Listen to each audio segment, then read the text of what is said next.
We are members of the Student Executive Cohort for Challney High School for Boys, and we would like to share some thoughts with you about the digital divide. By that, we mean the challenges being faced by many families up and down the country because of poor access to the computers and the internet. To understand the problem, we need to go back in time. Many generations ago, it was only the rich and privileged people who were able to read and write. The result of this was obvious. Because only rich and privileged people could read and write, only rich and privileged people could control commerce and business and politics and education, and most importantly, power. And so, the rich and privileged became richer and more privileged, while the poor had little advancement. There was very little social mobility. If you were born poor, you would stay poor. Something had to change. And something did change. Education became universal and compulsory. Everybody was given the opportunity to go to school and to learn how to read and write. This revolutionized society, and although much inequality still existed and still exists today, it became possible for people in much greater numbers to learn trades, to run businesses, to gain power, to become professionals, and to progress in life to become better off and more successful. Now, imagine if, when schools became available to everybody, hundreds of thousands of children were told, you can't go to school, but you can't have any paper, and you can't have any pens, and you can't have any notebooks. In other words, you can't have any of the tools that you need to learn of how to read and how to write. Only the children of the rich and who are privileged can have books, papers, and pens.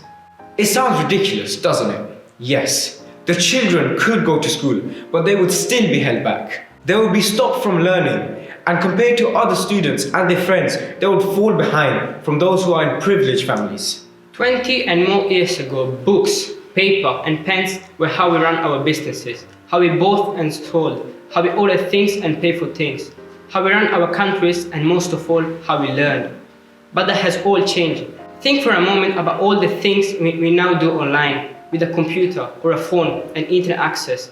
It is almost everything. So, we could say that computers and internet access are the new books and papers and pens. Trying to learn without a computer and internet access is like going to school without books. Like the example we heard earlier, yes, you can go to school, but you can't have the tools to learn. And that is a reality that many children have faced during this year of school closures. No computer, or one computer shared amongst many, or unreliable internet access, or only an old, unreliable computer, or just a smartphone, or none of these. And if we don't do something about it, then we are in danger of going all the way back to these bad old days, when it was only the rich and privileged who could enjoy a wealthy, healthy, happy life. Because only they could read and write.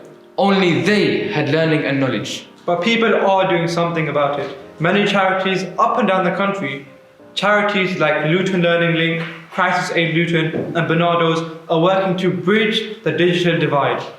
To give the children who need the computers and internet access so that they can learn like everyone else. So far, these charities have helped more than 60 students just in this school. And they are doing that in schools across Luton.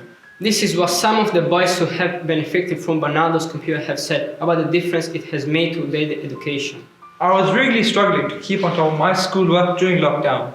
I have a brother at college, a younger sister at school, and my dad was working from home. And all of us needed the family computer at the same time. Right now I see the laptop through the school for my own personal use. It changed everything. I'm right on top of my work now. Before, I was provided with a Chromebook through school, and I was really stressed. I knew I was falling behind my work, and I've got GCSEs in just a year. It really affected my mental health though. I wanted to work, but I just couldn't. Everything is so much easier now that I have a Chromebook all to myself. So, we want to thank Luton Learning Link, Barnado's, Crisis Aid Luton, and everyone who is working so hard to close the digital divide. It makes a huge difference. And if you are struggling with remote learning, contact the school to see if they can help. If your son is a Challney boy, you can contact remote learning at challneyboys.co.uk. We hope you enjoyed. Thank you for listening.